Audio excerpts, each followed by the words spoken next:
السلام علیکم جی آج ہمارے ساتھ موجود ہیں ڈاکٹر فاطمہ جو کہ پیرنٹنگ گائیڈ بھی ہیں، اور آج ہم ان سے حجاب کے حوالے سے سوال کریں گے کہ حجاب کے فائدے کیا ہیں، اس کا کیا ایفیکٹ ہوتا ہے مینٹل ہیلتھ پہ اور اسپریچول ہیلتھ پہ، اور اس کو کرنے سے یا اس کو نہ کرنے سے اس کے کیا نقصانات ہیں، اور اس کو کرنے کے بعد جو چیزیں ہم فیس کرتے ہیں، جو بینیفٹس ہم محسوس کرتے ہیں، فیل کرتے ہیں، وہ ان سے پوچھیں گے تو یہ انشاءاللہ ہمیں اس کے بارے میں گائیڈ کریں گی۔ تو ہم ڈاکٹر فاطمہ کی طرف چلتے ہیں۔ جی، حجاب کے حوالے سے مجھے تو یہ لگتا ہے کہ ہمارے لیے ایز اے مسلم حرف آخر تو محمد صلی اللہ علیہ وسلم کی اور اللہ تعالیٰ کی جو بات ہے وہی ہمارے لیے حرف آخر ہونی چاہیے، اس سے زیادہ تو ہمارے لیے کوئی وہ بات معنی رکھتی نہیں ہے۔ تو قرآن میں اللہ تعالیٰ فرماتے ہیں سورہ احزاب میں کہ اے نبی صلی اللہ علیہ وسلم اپنی بیویوں، بیٹیوں، اہل ایمان کی عورتوں سے کہہ دو کہ اپنے اوپر چادروں کے پلو لٹکا لیا کریں۔ یہ زیادہ مناسب طریقہ ہے، اس بات کا زیادہ امکان ہے کہ وہ پہچان لی جائیں اور ستائی نہ جائیں۔ اللہ تعالیٰ قرآن میں جو الفاظ استعمال فرما رہے ہیں وہ یہ فرما رہے ہیں کہ پہچان لی جائیں اور ستائی نہ جائیں۔ تو ستائی نہ جائیں سے ہمیں فوراً کلک ہوتا ہے کہ اگر کوئی ہم خود ہی دیکھیں، لاجیکلی اگر ہم دیکھیں، کیونکہ لاجک آج کل کی جنریشن کو بڑا شوق ہے ہر چیز میں لاجک تلاش کرنے کا، تو یہی ہے کہ اگر ہم لاجیکلی دیکھیں تو پہلا پوائنٹ جو ہمارے ذہن میں آتا ہے وہ یہی آتا ہے کہ اگر کسی بندے کو ستائیں تو اس کا کیا ایفیکٹ ہوگا۔ ظاہر ہے اس کی مینٹل ہیلتھ ڈسٹرب ہوگی اور وہ اینزائٹی کا شکار ہو جائے گا یا ڈپریشن کا شکار ہو جائے گا۔ اسی بارے میں ایک ریسرچ آئی ہے، ہم ریسرچ بیس پہ بات کرتے ہیں کہ ریسرچ سے یہ بات ثابت ہوئی ہے کہ جو حجابی خواتین ہیں جتنی بھی دنیا میں، ان میں ڈپریشن اور انزائٹی کی شرح جو نان حجابی ہیں یا جو بے پردہ گھومتی ہیں ان سے کم ہے۔ حجابی خواتین میں ڈپریشن کی شرح کم ہے۔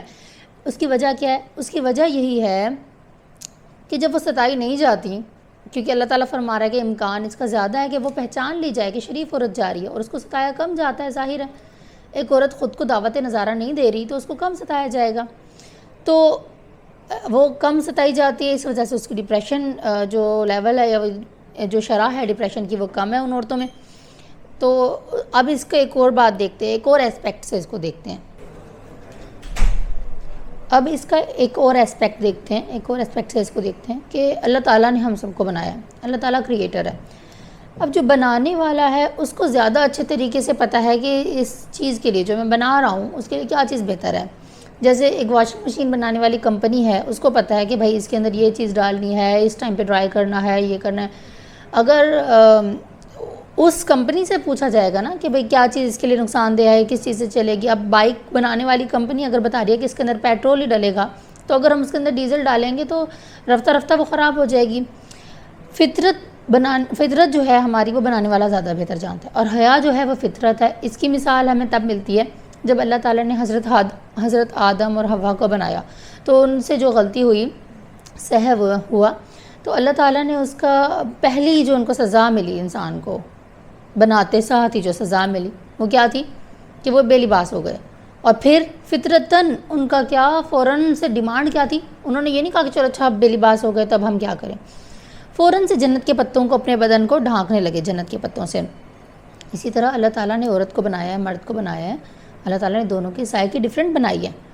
ایز اے ڈاکٹر ہم سب لوگ جانتے ہیں کہ سائیکالوجی کی اگر ہم بات کریں تو مردوں کی سائیکالوجی عورتوں کی سائیکالوجی جیسی نہیں ہوتی، عورتوں کی سائیکی ڈیفرنٹ ہے، مردوں کی سائیکی ڈیفرنٹ ہے۔ اللہ تعالیٰ نے مردوں کو مضبوط اعصاب دیے ہیں، اسی لیے اس کو باہر کی فیلڈ دی ہے، اور گھر کی فیلڈ جو ہے، گھر کا محاذ جو ہے وہ عورت کے حوالے کیا ہے۔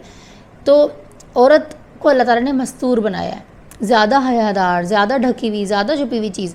اب اس میں جو لوگ یہ کرتے ہیں نا، اعتراض کرتے ہیں کہ عورت کو قید کر دیا، اس کے اوپر پابندیاں لگا دیں، اور یہ تو آزادی ہی نہیں رہی کسی عورت کو۔ اس کے اوپر دیکھتے ہیں کہ یہ سائیکالوجیکلی اگر ہم اس کے اوپر دیکھیں تو کیا ہے، یہ واقعی عورت کو ڈپریشن ہو جاتا ہے گھر میں رہنے سے، اس کو بھی باہر نکلنا چاہیے۔ ایک تو قرآن میں اللہ تعالیٰ فرماتا ہے کہ زمانہ جاہلیت کی طرح اپنی سجدہ نہ دکھاتی پھرو، ٹھیک ہے. تو نظروں سے عورت کی سائیکی جو ہے نا وہ فوراً ہم ذرا سا کسی کو ٹونٹ کریں, ذرا سی کوئی بات کریں تو کس طریقے سے ہمیں برا لگتا ہے نا, پورا ہمارا دن, بلکہ کئی دن ہمارے خراب ہو جاتے ہیں. سائیکالوجی میں ہمیں یہ بات ملتی ہے دیکھنے کو. اور پھر جو ایک عورت, اگر ہم اس کی مثال لیں کہ بے پردہ دار عورتوں کو بھی چھیڑا جاتا ہے اور غیر پردہ دار عورتوں کو پھر کیا. تو غیر پردہ دار عورتوں کو اگر ہم دیکھیں کہ جب وہ بن سنور کے باہر نکلتی ہیں اور ان کو کوئی دیکھتا ہے تو وہ کیا دیکھنے دیتی ہیں اپنے آپ کو, یا ان کا یہ ہوتا ہے, ان کا فوراً وہ یہ کہتے ہیں کہ بھائی تم مجھے کیوں دیکھ رہے ہو, یا میں تمہیں پولیس کروا دوں گی, یا تم مجھے چھیڑنے کی کوشش کیوں کر رہے ہو. اس کا مطلب ہے کہ ان کے اندر بھی یہ چیز فطری طور پر موجود ہے کہ وہ بھی, ان کو بھی نظروں سے, دیکھنے سے, گیزنگ سے پرابلم ہو رہی ہوتی ہے. اس کا مطلب ہے ہماری سائیکی یہی ہے کہ بھئی ہم کسی چیز سے برا محسوس کرتے ہیں. یہ چیز تو حجاب جو ہے وہ احساس تحفظ دیتا ہے.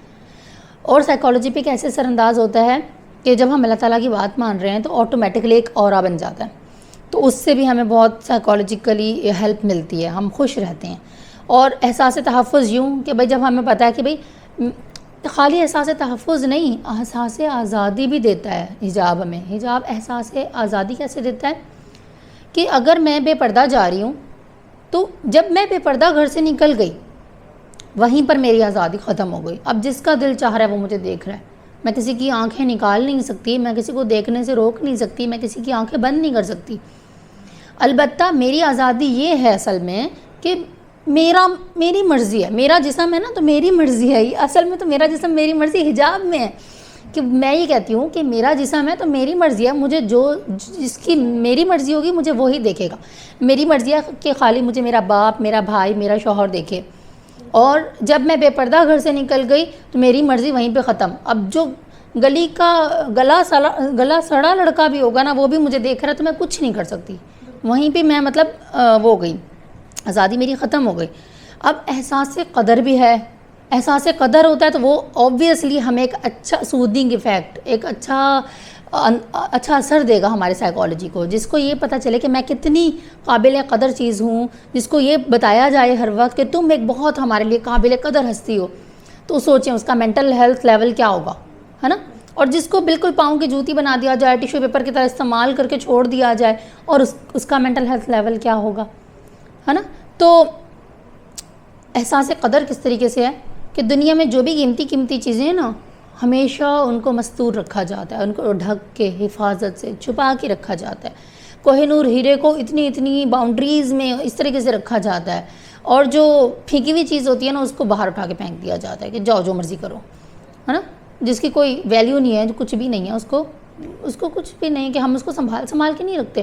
قرآن جیسی دنیا کی بہترین, سب سے زیادہ برکت والی چیز, سب سے زیادہ معظم چیز, اس کو غلاف میں لپیٹ کے رکھا جاتا ہے. خانہ کعبہ جیسی عمارت اس کے اوپر کور ہے اور کسی عمارت پر کور نہیں ہے, ٹھیک ہے. اور اس کے علاوہ بھی اسلام سے ہٹ کے بھی اگر ہم دیکھیں تو پرانی سیویلائزیشنز میں, تہذیبوں میں اگر ہم دیکھیں, ہم کہیں کہ یہ خالی اسلام نے عورت کے اوپر قدغن لگا دیے ہیں یا پہرے لگا دیے ہیں, ایسا نہیں ہے. بلکہ یہ کہ پچھلی تہذیبوں میں جہاں پہ ہم ہسٹری میں اٹھا کے دیکھیں تو آج کل تو ماڈرنزم یہ ہے نا کہ جتنے کپڑے اتار دیے اتنا زیادہ ماڈرن ہو گیا بندہ. بال کھول کے نکل رہی ہیں, جتنی زیادہ اپنے کپڑے اتارتی جا رہی ہیں اتنی زیادہ ماڈرن ہوتی جا رہی ہیں. حالانکہ اگر ہم ہسٹری میں دیکھیں تو اپنی معزز کون ہوتا تھا, عورتیں, وہاں کے مرد بھی جو ہوتے تھے وہ اگر معزز سمجھا جاتا تھا, جیسے قبیلے کا سردار, رومن امپائرز میں دیکھ لیں یا پرانی جتنی تہذیبوں میں دیکھ لیں تو ان کو عام لباس, زیادہ لباس پہنایا جاتا تھا. وہ ایون یہ کہ وہ ویل تک کرتے تھے, ان کو نقاب ہوتا تھا ان کا کہ ان کو کوئی عام بندہ نہیں دیکھ سکتا. کوئی بہت ہی قریب کا بندہ ہوگا, معزز بندہ ہوگا تو اس کے لیے وہ اپنا ویل اتارتا تھا. تو اور بلکہ قدموں سے بھی نیچے ان کے کپڑے کہیں لٹک رہے ہوتے تھے. اس کو تو تکبر کی علامت سمجھ کے اسلام میں ختم کر دیا گیا. لیکن زیادہ کپڑے پہننا ہمیشہ سے انسان کا اعزاز رہا ہے. جتنی بھی معزز قومیں ہیں وہ اپنے معزز افراد کو ڈھکا چھپا اور اس طریقے سے ہی رکھتی ہیں. تو اللہ تعالیٰ نے تو عورت کو اتنی زیادہ قدر و منزلت عطا کر دی کہ بھئی بتا دیا کہ زمانہ جاہلیت کی طرح اپنی سجدج نہ دکھاتے پھرو. اس کا مطلب ہے کہ بھئی اس کو قدر دے دی. وہی جو عورت کو قدر ختم ہو چکی تھی وہ قدر اللہ تعالیٰ نے عورت کو دوبارہ عطا کر دی. پھر یہ کہ بھئی احساس آزادی بھی ہو گئی, احساس قدر بھی ہو گیا, احساس تحفظ بھی ہو گیا. تو بتائیں اس عورت میں جرت زیادہ ہوگی جس کا مینٹل ہیلتھ کا لیول یہ ہے، یا دوسری عورت میں جرت زیادہ ہوگی جس کو ہر بندہ استعمال کر رہا ہے، ہر بندہ ایکسپلائٹ کر رہا ہے، اس کی مینٹل ہیلتھ زیادہ ہوگی تو اس کے اندر جرت زیادہ ہوگی. اس کی مثال تو ہمیں پچھلے دنوں آرام سے مل جاتی ہے. انڈیا میں جو انسیڈنٹ ہوا تھا ہم سب جانتے ہیں اس کے بارے میں. جو عائشہ تھیں ہماری بہن، انہوں نے کس طریقے سے جرت سے جو نعرہ لگایا تھا اتنے زیادہ آدمیوں کے سامنے، اتنے زیادہ لڑکوں کے اگینسٹ، تو ان کے انداز میں جو جرت اور جو ایک وہ تھا نا کہ بے ساختہ پن، وہ حجاب ہی دے سکتا ہے، وہ اور کوئی چیز نہیں دے سکتی. اور اس کی ایک مثال ایون ریڈلی بھی ہیں، جو اگر میں آپ کو بتاؤں کہ وہ طالبان کی قید میں چلی گئی تھیں، وہ اس کو ڈیٹیل چھوڑ دیتے ہیں، لمبی سٹوری ہے کس طریقے سے گئیں وہ ان کی قید میں. لیکن ان کا بیان ہے وہ مسلم ہو گئیں، پھر وہ امریکن تھیں اور وہ مسلم ہو گئیں. تو انہوں نے اپنا خطاب میں یہ کہا کہ اتنا محفوظ میں نے اپنے آپ کو آزاد ہوتے ہوئے نہیں محسوس کیا جتنا میں نے اس وقت جیل میں خود کو محفوظ محسوس کیا. کہ وہ مجھے بستر پر لٹاتے تھے، خود وہ نیچے زمین پر لیٹ جاتے تھے، مجھے اے سی میں لٹاتے تھے، خود وہ باہر چلے جاتے تھے، اور ان کی نظروں میں کوئی اس طرح کی گندگی مجھے محسوس نہیں ہوئی کہ کوئی مجھے جیسے دیکھ رہا ہے یا کوئی مجھے حاصل کرنے کی کوشش کر رہا ہے، یا ہوس نہیں مجھے محسوس ہوئی جس طرح کہ مجھے عام طور پہ اپنے گھر والوں کے ساتھ رہتے ہوئے محسوس ہوتی تھی. تو یہ ان کے خیالات ہیں.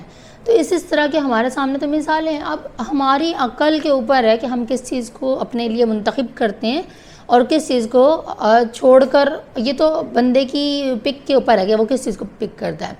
مکھی جو ہے وہ ہمیشہ گند پر ہی بیٹھتی ہے، اور جس کی عقل سو جائے، اللہ تعالیٰ قرآن میں فرماتا ہے نا کہ عبرت اور جو نصیحت ہے وہ وہی لیتے ہیں جو جاننے والے ہیں، جو عقل باشعور ہے، جو باشعور ہیں، جو شعور رکھتے ہیں نا، وہی نصیحت بھی لیتے ہیں. جو باشعور نہیں ہوتے وہ نصیحت بھی نہیں لیتے، ان کو ان باتوں سے کوئی فرق بھی نہیں پڑتا. تو ہم آج کل کے یوتھ کو خاص طور پہ اور کالج گوئنگ لڑکیوں کو بھی، کیونکہ اس طرح کے کیسز دیکھ رہے ہیں ہمارے معاشرے میں کتنے زیادہ ہو رہے ہیں، بلکہ میڈیا کے اوپر یہ والی بات اتنی زیادہ آتی ہے کہ میڈیا ایسی فحاشی پھیلانے کے لیے سرگرم ہے باقاعدہ، یعنی کہ نا جیسے کہتے ہیں نا پلان کر کے. اور تو خود دیکھیں کہ ہمارے لیے کیا چیز زیادہ بہتر ہے، اپنی آنکھیں کھول کے خود دیکھیں کہ کیا چیز ہمارے لیے زیادہ بہتر ہے، ہماری مینٹل ہیلتھ کے لیے کیا بہتر ہے. جو ہمیں آزادی آزادی آزادی کا نعرہ لگا کے ٹرک کی بتی کے پیچھے لگایا ہوا ہے، تو ہمارے لیے وہی آزادی ہے، یا ہم خود سوچیں کہ ہمارے لیے آزادی کیا ہے. اپنی آنکھیں کھول کے دیکھیں، کیونکہ دور تو ایسا ہے کہ اتنے فتنے ہیں کہ پتہ نہیں چلتا کہ کیا چیز صحیح ہے کیا چیز غلط ہے. تو خود سوچیں کہ بھئی اب میرے لیے کیا چیز زیادہ بہتر ہے. انالائز کریں، انالیٹیکل تھنکنگ کریں کہ واقعی ہے، جاننے کی کوشش کریں، حق کو سمجھنے کی کوشش کریں. تو میں یہی میسج دوں گی کہ خود سوچیں کہ میرے لیے کیا چیز زیادہ فائدہ مند ہے. بہت شکریہ آپ سب کا. بہت شکریہ ڈاکٹر فاطمہ آپ کا، آپ نے ہمیں ٹائم دیا اور آپ نے ہمیں حجاب کے بارے میں بتایا کہ اس کے کیا فائدے ہیں. اور امید ہے کہ آپ سب نے بھی اس ویڈیو سے فائدہ اٹھایا ہوگا، اور انشاءاللہ اللہ نے چاہا تو اللہ پاک ہم سب کو ہدایت دے اور ہم سب کو نیک کام کرنے کی توفیق عطا فرمائے. آمین ثم آمین. اللہ حافظ.